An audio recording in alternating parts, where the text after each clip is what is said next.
पर उपस्थित हमारे राष्ट्रीय संगठन महामंत्री BL संतोष जी, हमारे राष्ट्रीय सह संगठन मंत्री आदरणीय शिव प्रकाश जी, राष्ट्रीय महामंत्री दुष्यंत गौतम जी, विनोद तावड़े जी, हमारे राधा मोहन दास अग्रवाल जी जो संसद में मेरे साथी भी हैं, और हमारे मीडिया सेल के को कन्वीनर और हमारे साथी MLC संजय मयूख जी, और यहाँ दिल्ली के सभी क्षेत्रों से आए हुए हमारे सभी प्रबुद्ध नागरिक बंधु, हमारे विधायकगण, हमारे सांसदगण, हमारे पूर्व सांसदगण और हमारे वरिष्ठ सभी पदाधिकारी। हम सब जानते हैं कि 25 जून 1975 को हम यहाँ पर एक काला दिवस के रूप में मना रहे हैं, और हम इमरजेंसी को याद करने का और जो एक तरीके से प्रजातंत्र के गला को घोटने का जो कुत्सित प्रयास हुआ था वह जनता के सामने आए, इस प्रयास से भारतीय जनता पार्टी सारे देश में इस तरीके का कार्यक्रम कर रही है। और उस कार्यक्रम में आज यहाँ भी दिल्ली प्रदेश में भी और राष्ट्रीय कार्यालय में भी और बाकी सब स्थानों पर भी इस तरीके के कार्यक्रम हो रहे हैं, जहां हम इमरजेंसी को याद करते हैं और इमरजेंसी के दिनों को हम याद करके जो कुत्सित मानसिकता थी वह फिर से आगे कितनी बड़ी चैलेंज है उसको समझ करके याद रखना यह प्रजातंत्र के लिए, सजग प्रजातंत्र के लिए आवश्यक है। इस बात को ध्यान में रखते हुए आज हम सब लोग यहाँ पर एकत्र आए हैं।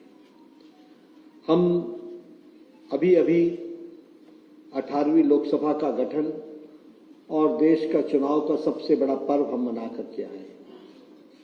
सबसे पहले तो हमको ये समझना पड़ेगा कि हमारा देश, जिसे हम मदर ऑफ डेमोक्रेसी कहते हैं, और जो लगभग 1100 साल पहले का भी जो चित्र हम सबको देखने को मिलता है, जिसमें उत्तरा मेरू स्थान पर प्रजातंत्र की बुनियादी बातों का हमको जिक्र मिलता है, और इसीलिए हम गौरव के साथ कहते हैं कि डेमोक्रेसी कोई वेस्टर्न वर्ल्ड की देन नहीं है, मदर ऑफ डेमोक्रेसी रही है तो वो भारत रही है।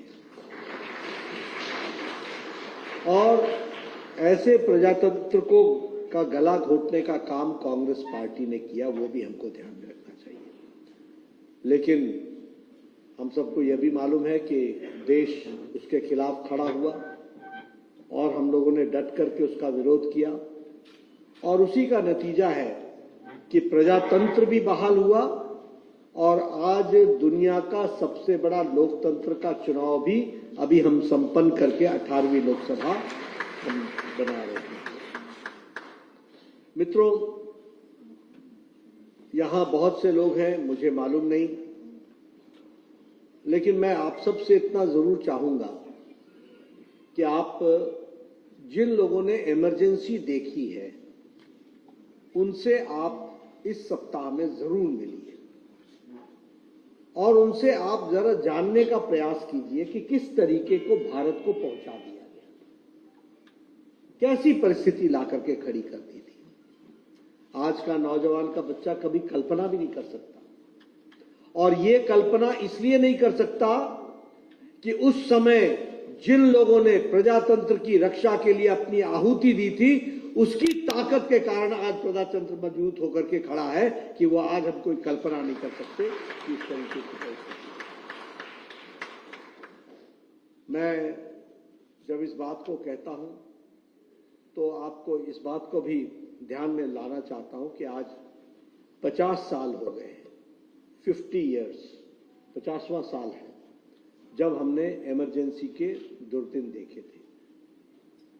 आप कल्पना नहीं कर सकते हैं, एक रात में 9000 लोगों को उठा लिया गया, एक रात में। और किनको उठाया गया? कोई देश का नेता, प्रमुख नेता बचा नहीं।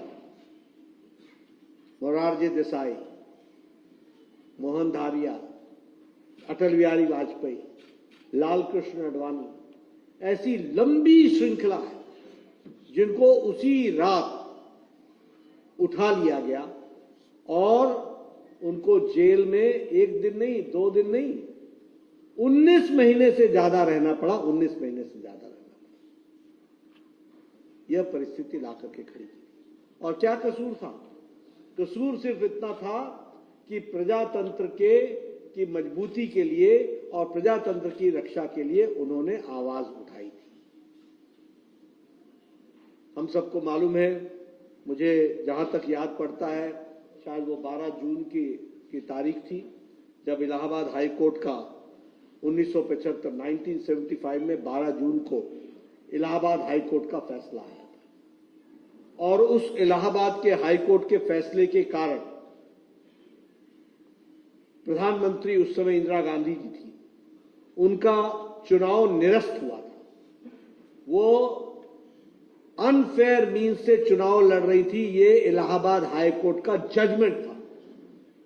आप सोच सकते हैं, आज हमारे नौजवान बच्चों को शायद पता नहीं होगा, हमारे नौजवानों को मालूम नहीं होगा कि प्रधानमंत्री अपने कुर्सी पर रहते हुए इंडिक्ट हुई थी इलाहाबाद हाई कोर्ट से, और इलाहाबाद हाई कोर्ट ने उनके चुनाव को निरस्त किया था।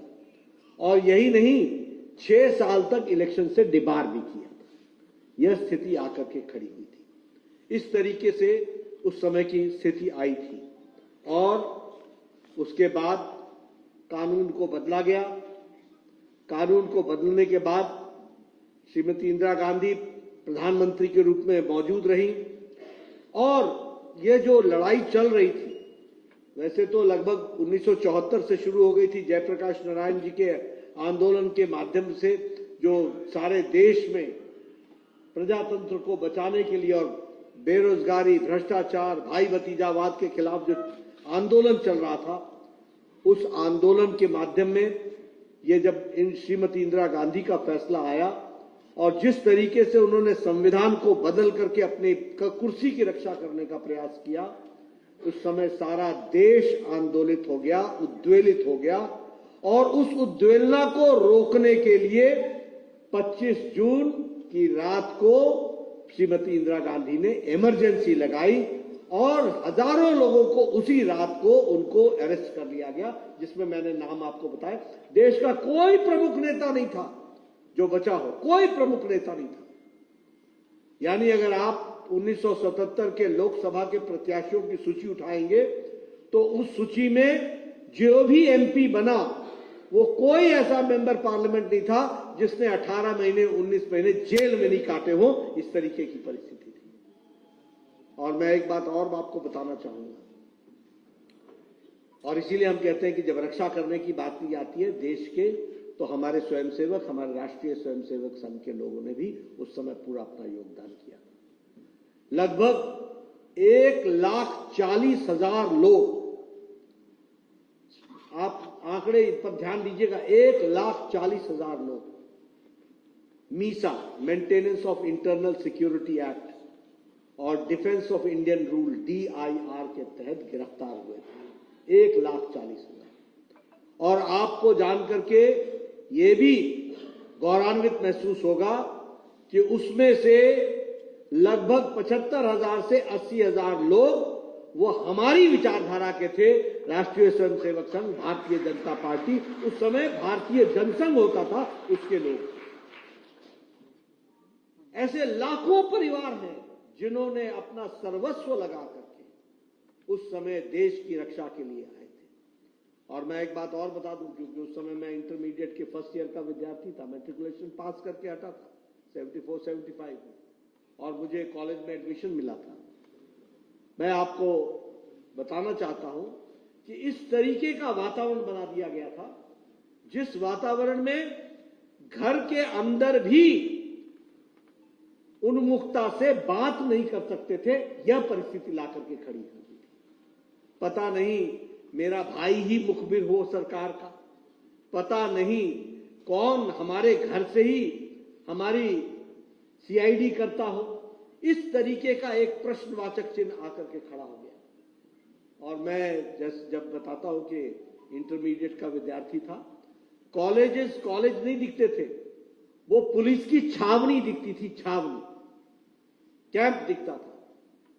मैं आपको बताना चाहता हूं, आज चर्चा हो रही है, मुझे अपने कॉलेज के दिन याद आ रहे हैं। आप कभी इमेजिन करेंगे कि 2 साल के दौरान, मेरी इंटरमीडिएट के दौरान, मेरे क्लास को 2 बार अरेस्ट किया गया, 2 बार, इंडिविजुअली नहीं, सारी क्लास को। और सिर्फ दोष क्या था? इनकलाब जिंदाबाद, ये नारा हमारी क्लास में लगा। सारी क्लास को उठा करके ट्रकों में बैठा करके, बॉर्डर सिक्योरिटी फोर्स और सीआरपीएफ के ट्रकों में बैठा करके जेल में डालने का काम किया, 2 बार। ये मैंने अपनी आंखों से देखा। हमें एक बार नहीं, अनेकों बार कॉलेज के प्लेग्राउंड से उठा करके, और हमें ही नहीं, सारी क्रिकेट की टीम को, सारी फुटबॉल की टीम को, सबको उठा करके हमारे शहर से 20 किलोमीटर दूर जाकर के किसी अनजान जगह पर छोड़ने का काम ये हमारे कॉलेज के बच्चों के साथ हो रहा था, जिनका जो सिर्फ अपने जोश में, नौजवानी में इनकलाब जिंदाबाद का नारा लगाते थे, जयप्रकाश नारायण जिंदाबाद का नारा लगाते थे, इस पर इस तरीके की परिस्थिति लाकर के खड़ी की थी। और जैसा मैंने कहा कि 1,40,000 लोग, और उसमें से ज्यादातर लोग हमारी विचारधारा के थे, जिनको अरेस्ट किया गया, लेकिन एक भी नहीं टूटा, एक भी नहीं टूटा। हर दिन सत्याग्रह हो रहे थे, हर दिन सत्याग्रह हो रहे थे। और आप सबको मालूम है कि इस इमरजेंसी को हम लोगों ने पूरे 19 महीने झेला, और उसके बाद फिर चुनाव हुआ, और चुनाव के, और उसमें एक बात और ध्यान में रखनी चाहिए, मीडिया पर प्रतिबंध लगा, सेंसर्ड मीडिया, कुछ नहीं आता था। हमें याद है, हम कॉलेज के दिनों में जो पर्चियां छपती थी वो रात को हॉस्टल में डिस्ट्रीब्यूट करते थे, बताते थे कि देश की स्थिति क्या है, कहां क्या चल रहा है, किस तरीके से जुर्म ढाए जा रहे हैं, और किस तरीके से चीजों को रोका जा रहा है, प्रजातांत्रिक लोगों को रोका जा रहा है। ये उस समय नारा लगा था, India is Indira, Indira is India. ये इनकी सोच हो गई थी, ये प्रजातंत्र का गला घोटने वाले लोग। अब ये बात अलग है, अलहदी है कि राहुल गांधी जी ने इतिहास कम पढ़ा है, इसलिए उनको इतिहास की जानकारी कम है। वैसे भी पढ़ने लिखने का शौक शायद कम है, मालूम नहीं डिग्री कितनी आई है, लेकिन इतिहास कम पढ़ा है, उनको जानकारियां नहीं है किस तरीके से उस समय प्रजातंत्र के गले को घोटने के लिए जो प्रयास हुआ था, और किस तरीके के उस समय डायलॉग हुए थे, किस तरीके के उस समय शब्द बोले गए थे। और हम सबको मालूम है कि फिर 1977 में उसके बाद जिस तरीके से आंतरिक लोकतंत्र बहाल हुआ और तानाशाही वाली सरकार गई, ये सब हम लोगों के सामने, आंखों के सामने है। और फिर जनता पार्टी की सरकार आई। मैं यहां ये भी बताना चाहता हूं कि कांग्रेस के सोच में, उनके कार्यशैली में, उसमें प्रजातंत्र की कोई गुंजाइश ही नहीं है, कोई गुंजाइश नहीं। आप कांग्रेस का इतिहास उठा करके देखिए, क्या यह सच्चाई नहीं है कि सुभाष चंद्र बोस एक इलेक्टेड प्रेसिडेंट थे, जिनको प्रेसिडेंट रहने के बावजूद उनको हटना पड़ा और इस्तीफा देना पड़ा? क्या यह सच्चाई नहीं कि सरदार पटेल, जो सबसे पॉपुलर लीडर थे, वो प्रधानमंत्री नहीं बन सके? क्या यह सच्चाई नहीं है कि बाबा साहब अंबेडकर, जो संविधान के निर्माता, ड्राफ्टिंग कमेटी के चेयरमैन, जिनकी हम दुहाई देते हैं, जिनके कारण संविधान बना, उसके खिलाफ कांग्रेस पार्टी ने नहीं, एक बार नहीं, जब भी वो चुनाव लड़े उनके खिलाफ कैंडिडेट खड़ा किया गया? और क्या भी यह सच्चाई नहीं है कि वो कैबिनेट के सदस्य रहते हुए उनको इस्तीफा देना पड़ा? इसलिए कांग्रेस पार्टी के सोच में विपक्ष की कोई जगह ही नहीं। जिसने विपक्ष किया वो जाए, पेरिश हो जाए, वो रहे नहीं, उसको समाप्ति करने में कांग्रेस ने कोई भी कसर नहीं छोड़ी है। इस बात को हमको ध्यान रखना। और इसीलिए अभी मैं जब इमरजेंसी की बात बोलता हूं, किस तरीके से लोगों के साथ उत्पीड़न हुआ, इसकी जब मैं चर्चा करता हूं तो अब मैं एक बात बताना भूल गया।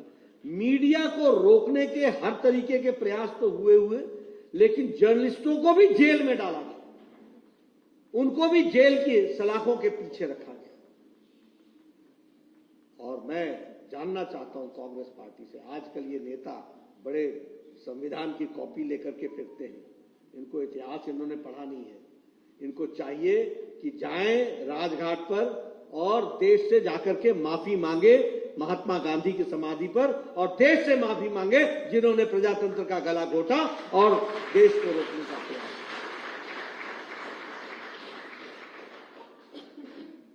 किस तरीके की वातावरण को ला करके इन्होंने खड़ा किया, ये सब हम सबके ध्यान में है। अब आप देखिए, आज ये बहुत बड़े प्रजातंत्र की दुहाई देने की बात करते हैं, संविधान की बात करते हैं, और संविधान की रक्षा के ये बड़े रक्षक हैं। कांग्रेस पार्टी ने 90 बार चुनी हुई सरकारों को गिराया है, 90 टाइम्स। ये प्रजातंत्र की रक्षा करेंगे? 90 बार चुनी हुई सरकारें गिराई हैं। मैं यहां ये भी आपको बताना चाहता हूं, श्रीमती इंदिरा गांधी के खिलाफ 1973 में पहली बार श्रीमती इंदिरा गांधी ने चीफ जस्टिस को सुपरसीड करके, और वहां पर जस्टिस सेजल जो सीनियर मोस्ट जज थे उनको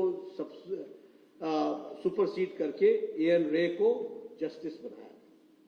जिस जस्टिस खन्ना ने अपना नोट ऑफ डाइसेंट दिया था, उस समय जब कोर्ट का जजमेंट आ रहा था, उस जस्टिस खन्ना को डाइसेंट देने के कारण उसको भी सुपरसीड करके जस्टिस बेग ने सुपरसीड किया जस्टिस खन्ना को, और उनको सुप्रीम कोर्ट का सीजे बनाया गया। ये भी हम सबके ध्यान में है। 1986 में शाहबानो केस, ये सेकुलरिज्म की बात बोलते हैं, ये छदम धर्मनिरपेक्षता, ये स्यूडो सेकुलरिज्म का उदाहरण है कि सुप्रीम कोर्ट ने कहा कि शाहबानो को उसके मेंटेनेंस के लिए और तलाक के बाद उसको रियायत मिलनी चाहिए, उसको कंपनसेशन मिलना चाहिए, उसको फायदा मिलना चाहिए। राजीव गांधी, 21वीं शताब्दी की ओर देखने वाले नेता मिस्टर क्लीन राजीव गांधी ने संविधान में संशोधन करके वह अधिकार देने से रोकने का काम किया,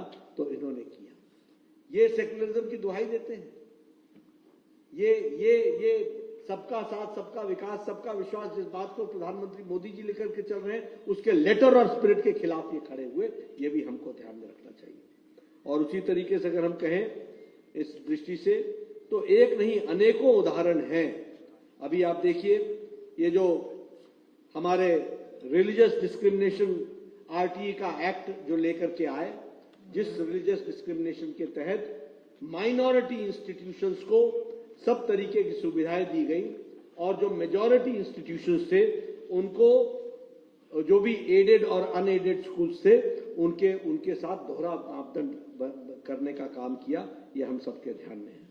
और उसी तरीके से अपनी ही सरकार का 2013 में चुनी हुई सरकार, कैबिनेट का ऑर्डिनेंस, उसको फाड़ने का काम किसी और ने नहीं किया, ये शहजादा राहुल गांधी ने किया।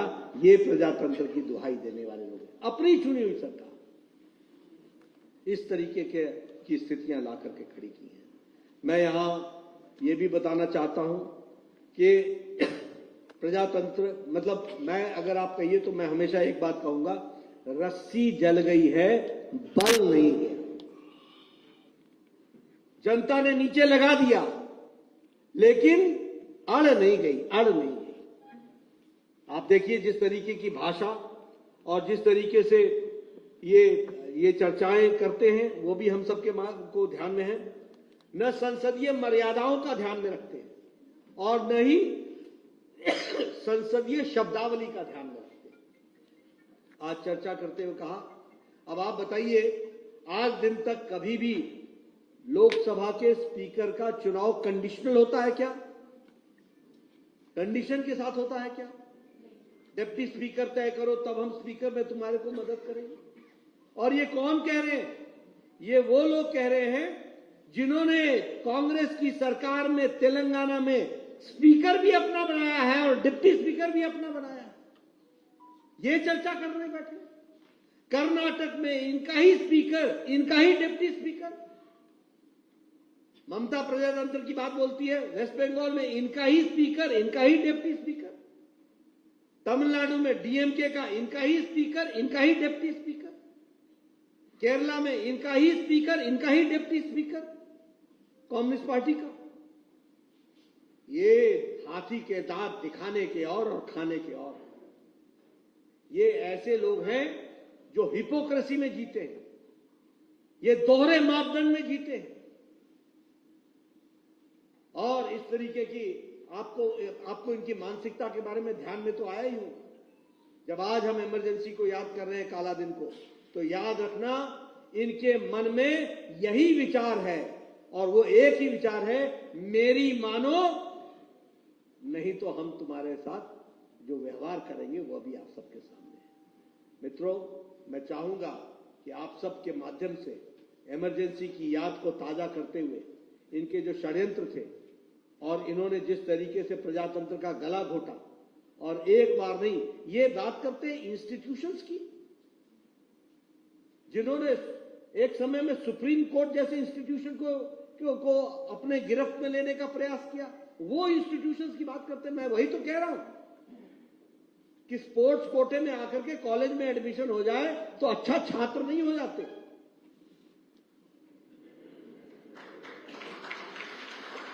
छात्र होने के लिए पढ़ना पड़ता है और पढ़ने के लिए मेहनत करनी पड़ती है और इतिहास जानने के लिए तो बहुत कुछ जानना पड़ता है। ये सिल्वर स्पून से पैदा हुए लोग ये क्या जाने प्रजातंत्र की दुहाई देने वाले। इसलिए मित्रों, ये हमारी जिम्मेवारी है कि हम प्रजातंत्र की रक्षा करेंगे। आप बताइए, प्रधानमंत्री मोदी जी के नेतृत्व में 10 साल सरकार चली है, सिवाय जम्मू कश्मीर को, और उसमें भी प्रधानमंत्री मोदी जी ने पार्लियामेंट में कहा था, गृह मंत्री जी ने कहा था कि वहां पर फिर से रिस्टोर होगा और डेमोक्रेसी में वहां पर चुनाव होगा। और अभी भी श्रीनगर में बोल करके आए। कोई राष्ट्रपति शासन लगा है क्या? कहीं लगा है क्या? ये प्रजातंत्र के मूल्यों के लिए जीना पड़ता है। हमें मालूम है कि बिहार में लालू सरकार ने क्या क्या उपद्रव किए। हमें मालूम है कि वेस्ट बंगाल में आज किस तरीके से प्रजातंत्र का गला घोटा जा रहा है, किस तरीके से बांग्लादेशी घुसपैठियों को पनाह दी जा रही है। हमें मालूम है कि किस तरीके से वहां के प्रजातंत्र को हर तरीके से नुकसान पहुंचाने की कोशिश की जा रही है। लेकिन हम वो लोगों में से हैं जो प्रजातंत्र की लड़ाई प्रजातंत्र की ताकत से लड़ते हैं। इस बात को भी हमको ध्यान रखना है। लेकिन ये वो लोग हैं जो हर तरीके से षड्यंत्र करके प्रजातंत्र को कुत्सित करने का, गला घोटने का काम करते हैं। और इसीलिए हम ये चाहेंगे कि आप इन सारी बातों को जनता के बीच में ले जाएं। हमारे एक सप्ताह ये कार्यक्रम चलने वाला है, जिसमें हम जन जन तक इनकी काली करतूतें, इनके गैर प्रजातांत्रिक मंसूबे, इनके गैर प्रजातांत्रिक तरीके से किए गए कार्यों को जनता के सामने रखेंगे और इनका जो असली चेहरा है उसको हम सामने उजागर करेंगे। और ये जो मुखौटा लेकर के घूम रहे हैं प्रजातंत्र का, और ये जो संविधान के रक्षक बनकर के घूम रहे हैं, जिन्होंने कि संविधान की एक बार नहीं अनेकों बार अनदेखी भी की है और निरादर भी किया है, इसको जनता के सामने ले जाएंगे। ये हम आपके सामने बताना चाहते हैं। आप सब लोगों ने मेरी बात को बहुत गौर से सुना है, इसके लिए आप सबका बहुत बहुत धन्यवाद। आगे ये कार्यक्रम चलेंगे। इन्हीं शब्दों के साथ धन्यवाद। खबरर भिड़ भितर अलड़ा होउछि कि आपणकर खबर शुणुनी प्रशासन, शुणु नाहंती नेता मंत्री जंत्री की तंत्री। ब्रेकिंग न्यूज भिडर बाहरी आमे आसुछु आपणक स्वर होई। आमे देखाइबु आपणक खबर। खबर आपणक फोन पर्दारे गोटिए क्लिक रे गाँव सहर सबु खबर। आज ही दैनिक आशा ऐप को डाउनलोड करी सब्सक्राइब, लाइक एवं शेयर करंतु।